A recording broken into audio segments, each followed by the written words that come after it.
জোতাদা viral আর যেটা viral হয়েছে শেখ আহমদুল্লাহকে নিয়ে এটাই তাদের উদ্দেশ্য, এটাই তাদের মাকসাদ ছিল। জোতাদা পিটাক আর যেভাবেই ভাইরাল তো হয়েছে। জোতাদা ভাইরাল আর যেটা ভাইরাল হয়েছে ওই মাল যে মাল শেখ আহমদুল্লাহকে নিয়ে গজল গিয়ে ইতিমধ্যে ভাইরাল হয়েছে। তার উদ্দেশ্য কি ছিল এটা তো তার মুখ থেকে আপনারা শুনতে পেলেন।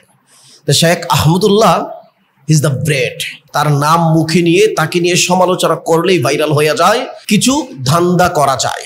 তার বাস্তব প্রমাণ হচ্ছে এই জিলাফিকুর মৌলবী, যিনি কমেন্ট পড়তেছে যে ওনার গজলের কমেন্ট সেকশনে যে মানুষ তাকে নিয়ে যেভাবে মূল্যায়ন করছে সেটা তিনি পড়তেছে আর প্রাউড ফিল করতেছে।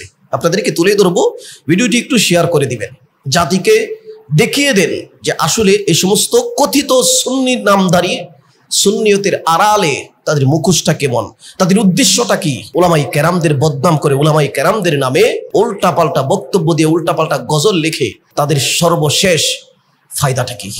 আরেকজন লাগে কতটা নির্লজ্জ। আমি আগেই বলেছিলাম এই ব্যক্তিটা নির্লজ্জ না হলে এরকম গজল গাইতে পারতো না। তাকে কে কিভাবে কমেন্টে গালাগালি করতেছে সেটা সে পড়তেছে এবং মুখের মধ্যে খুব হাসিও আসতেছে। মানে এটা নিয়ে একটু দুঃখ নাই, তার আরো প্রাউড ফিল হইতেছে। মানুষ আমাকে কি করতেছে, এভাবে নিকৃষ্ট শব্দ দ্বারা মূল্যায়ন করতেছে। পাটির হাত ধরে চলে গেছে বহু দূরে, সে গো জানে না, ও বলদা হালা তুমি কেন বোঝো না। এটাই জিলাফিকুরদের ভিতরকার অবস্থা। এটা হয়তো সে বলে ফেলছে কোথাও, ভিডিওটা লিক হয়ে গেছে, পাবলিশ হয়ে গেছে, জাতির সামনে প্রকাশ হয়ে গেছে যে সুন্নিয়তের আড়ালে তারা আসলে জাতিকে কি মেসেজ দিতে যাচ্ছে। সুন্নিয়তের আড়ালে নিজেকে সুন্নি দাবি করে উলামায়ে কেরামদেরকে বিভিন্ন ভাবে কটাক্ষ করে তাদের মূল মাকসাদটা কি, তাদের এজেন্ডাটা কি সেটা। যার কারণে শেখ আহমদুল্লাহর নামটা নিলেই পরে ভাইরাল হওয়া যাবে। শেখ আহমদুল্লাহর নামটা নিলেই পরে মানুষ আমাকে নিয়ে বলাবলি করবে, লেখালেখি করবে। এটাই তার জীবনের সবচেয়ে বড় সার্থকতা।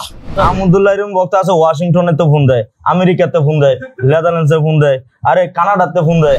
এটার জন্য সে খুব খুশি যে আমাকে ওয়াশিংটন থেকে, নেদারল্যান্ডস থেকে, কানাডা থেকে যে সমস্ত দেশের নামও সে কখনো আগে জানতো না। কারণ জিলাফির পিছনে তো সারা জীবন ঘুরপাক খাচ্ছে, এখন এত বড় বড় দেশ থেকে তাকে ফোন দেয় কারণ তার মোবাইল নাম্বারটা সেখানে দেওয়া আছে। তার উদ্দেশ্য কি এখন দেখেন, যেহেতু সারা বিশ্বের মানুষ শেখ আহমদুল্লাহকে ভালোবাসে, বাংলাদেশের মানুষ পৃথিবীর বিভিন্ন জায়গায় ছড়িয়ে ছিটিয়ে আছে, তারা শেখ আহমদুল্লাহকে অত্যন্ত মহাব্বত করে ভালোবাসে। এই জন্য তারা প্রতিবাদ স্বরূপ তাকে ফোন দিয়ে জিজ্ঞেস করে, সে অত্যন্ত মহাখুশি যে ওয়াশিংটনের মতো জায়গা থেকে আমাকে কি করে কল করে, নেদারল্যান্ডসের মতো দেশ থেকে আমাকে কল করে প্রেগনেন্ট বানায় দিচ্ছে। এই জন্য সে মহা খুশি। আজকে তো দেখা গেছে এই গজল হওয়ার কারণে, ভাইরাল হওয়ার কারণে অনেক সারা দেশে, বাংলাদেশের বাইরেও আমার চীনা পরিচিতি, এই পরিচিতির জন্যই কেবল শেখ আহমদুল্লাহকে নিয়ে বলির পাঠা বানানোর চেষ্টা করা হয়েছে।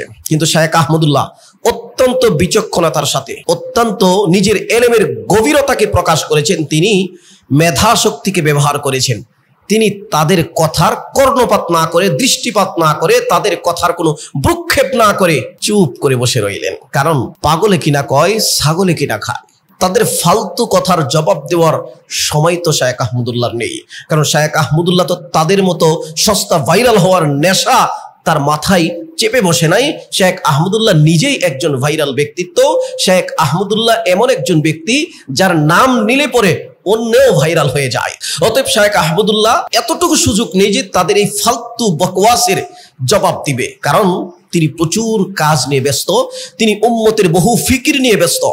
যার কারণে শেখ আহমদুল্লাহর পক্ষ থেকে এখন পর্যন্ত তাদের কোনো প্রশ্নের জবাব তিনি দেননি। কারণ যে আলোচনা উম্মতের কোনো ফায়দা হবে না, যে আলোচনা থেকে জাতি কোনো উপকৃত হতে পারবে না, সেই আলোচনা নিয়ে মাঠ গরম করা যেতে পারে, সে আলোচনা করে মাঠকে বিভ্রান্ত করা যেতে পারে, সে আলোচনা করে দুই একটা দাওয়াত বেশি পাওয়া যেতে পারে, ভাইরাল হওয়া যেতে পারে, কিন্তু উম্মতের কোনো ফায়দা হবে না। সেজন্যই শেখ আহমদুল্লাহ এখন পর্যন্ত সেই হাদিসের আলোকে তিনি চুপ রইলেন। মান সাকাতা নাজাহ। আমার কথা হলো যে মানে জুতাদা ভাই এক জায়গায় দম সেরা করে ভাইরাল হইতে চায় নাকি? হ্যাঁ, চিন্তা করছেন? ক্যামেরাম্যান জিজ্ঞাসা করে আপনার জুতাদা ভাইরাল হইছে, ঠিক আছে? হ্যাঁ, মানে খুব খুশি। মানে আমি আগেই বলছিলাম প্রথম ভিডিওতে, ইদা লাম তাস্তাহি ফাস্তাবা শিতা। হাদিস শরীফে তো আসছে আল ঈমানু বিদউ ওয়া সাবউন আও সিত্তুনা শুবা, আল হায়াউ শুবাতুম মিনাল ঈমান। হাদিস শেষে আসছে তো লজ্জাটা ঈমানের অঙ্গ। যখন তোমার লজ্জা থাকবে না তখন তোমার ঈমানও ঠিক থাকবে না। ঈমান এবং লজ্জা আঙ্গাঙ্গিভাবে জড়িত আছে। ঈমান এবং লজ্জা এই দুইটার সাথে গভীর সম্পর্ক রয়েছে। এই মূর্খ, এই জাহেল, এই জিলাফি, এই সিন্নিখুর, তাদের লজ্জা শরম বলতে কোনো কিছু নেই। তার বাস্তব প্রমাণ দেখেন, এই লোকটা কিভাবে হাসতেছে, খুব খুশি, মহা খুশি।